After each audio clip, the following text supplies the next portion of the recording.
Nigeria has officially joined BRICS as a partner country alongside 12 other nations. Nigeria's inclusion comes on the heels of a significant surge in foreign capital inflows from BRICS nations, which has risen to more than $1 billion. Other countries joining as partner nations include Algeria, Belarus, Bolivia, Cuba, Indonesia, Kazakhstan, Malaysia, Thailand, Turkey, Uganda, Uzbekistan, and Vietnam. Now, these countries, including Nigeria, were added as partner countries and not full members. BRICS' core mission is to foster trade, investment, development, security, and cooperation among leading emerging market economies. You're sure to have that conversation here on Newsnight to see what good or otherwise that would mean for Nigeria. Now, Senior Research Fellow at the Nigerian Institute of International Affairs, Dr. Erame Nicholas Idris, joins us now for more on this. Well, thanks for joining us. First off, let's even be clear. No, under the President Buhari administration, Nigeria had actually pointed out that it would, like to join BRICS as a full member. Are you aware whether Nigeria has, applied?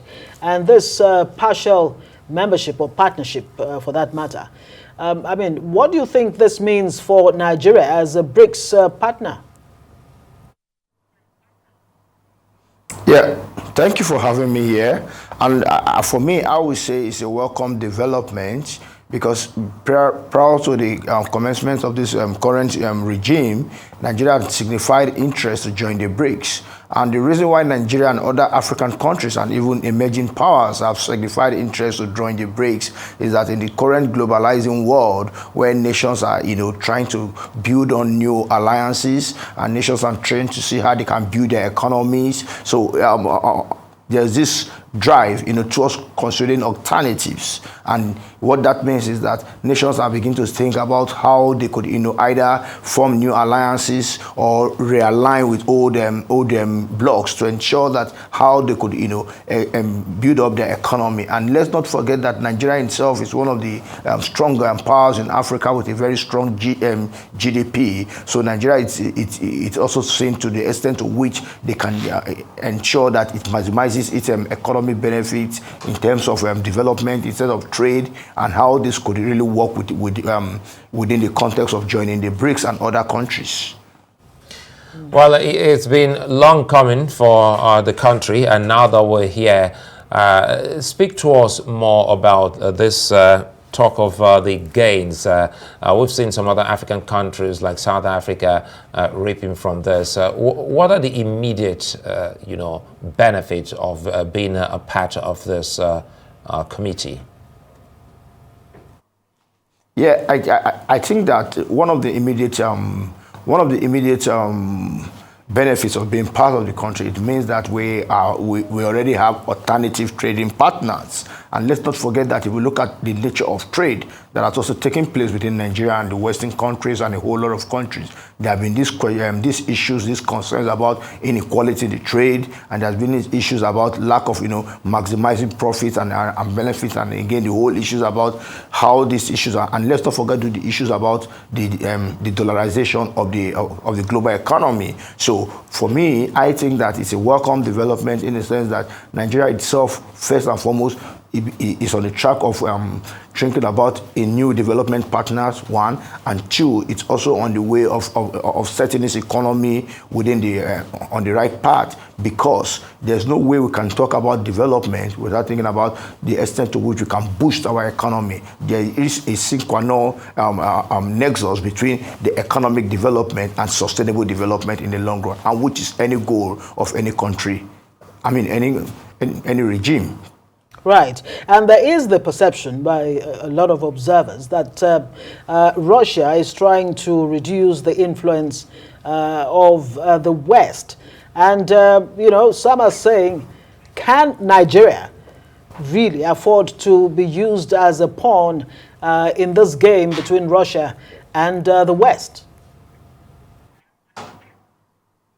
Well, well, I think that it's not only Nigeria that has signified interest to join the BRICS, and the issue about the West and Russia has always been a long issue, so it's not going off anytime soonest one. And of course, but I agree to the fact that those who have raised those concerns are the fact that, because if we look currently today, we see that we tip more to the West in terms of our political, economic, and other forms of relations, and that itself can have can have consequences about what happens or what does not happen. But what is fundamental is the fact that we are a sovereign nation, just like every other country that has signified interest to join the BRICS, and we have what it takes, or we have the capacity or the freedom, to join any associations with you. Any organization, association we think that would ensure that we are able to maximize our economic goals. And in any way, joining the BRICS does not say says that Nigeria is no longer compatible with the West.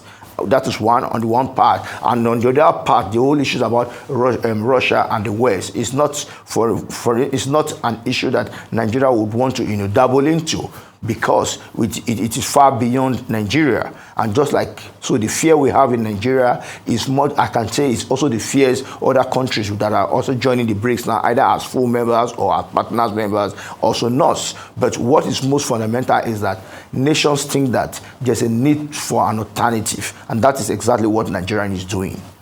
And now it's getting interesting, your last line there with this alternative, taking off the monopoly, so to speak. How does it play out ultimately? Do you see the West ultimately getting to, recourt the friendship or partnership of these member states?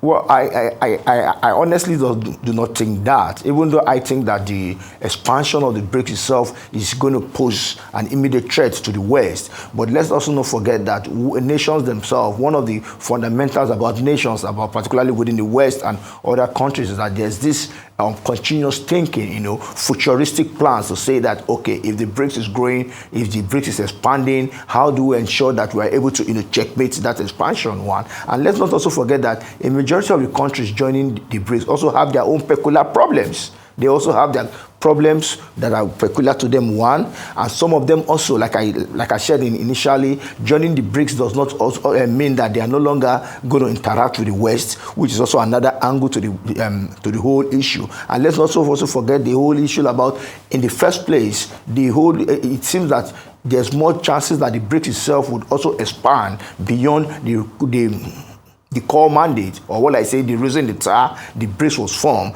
into dabbling into issues about political and security issues. And that's the self, I can tell you for a fact that the West is not unaware of that. So what it therefore means is that we must be prepared to see that there's going to be a new forms of political juggling among the West and even member states of the BRICS, particularly Russia and China, because we are yet to see some of these issues. And that is why my own concern is that first we must be sure that as we are joining the BRICS, this is exactly what we really want to achieve.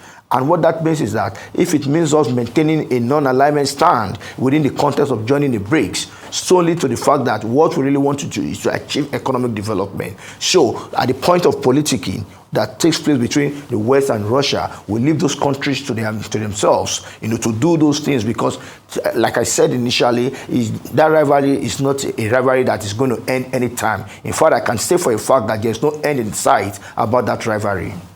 Yes. And finally, very briefly, IMF has just come up with a report, an outlook report, saying, look, growth is actually shifting towards the BRICS nations and away from the G7 nations. It looks like this is a good time for Nigeria to cash in on whatever benefits there are, in joining this bloc. Yeah, I think that, well, just like I said, it's a good time within the BRICS and the G20, but we must also understand the dynamics of global politics and what I mean by what really propels all these organizations. And that brings me to the issues about making reference to the Robert Mitchell's iron law of oligarchy, who says organization says oligarchy. And we must not forget that regardless of what we think about the economic imperatives or the economic exigencies that are propelling this, the springing up of these organizations, there's still a political motive that is masqueraded within these institutions. And that is why I'm saying that why the IMF can say this, why Nigeria can say we must join the, we're part of the BRICS and we can also capitalize on the opportunities the G20 is bringing. Let's not forget that these organizations themselves, they do not exist in isolations. The countries we know, the nations we know that had already been in a rivalry within themselves and the West, they are also part of these organizations and other things. And so with time, we begin to see the dynamics of power play that are likely going to take place within these organizations. So what I think and what I know it should be more fundamental, like I said, is that we must ensure that we become victors in this game and not victims. Absolutely. Dr. Irame Nicholas Idris, Senior Research Fellow, Nigeria Institute of International Affairs. Thank you very much for joining us and, of course, for your insights. Yeah, thank you.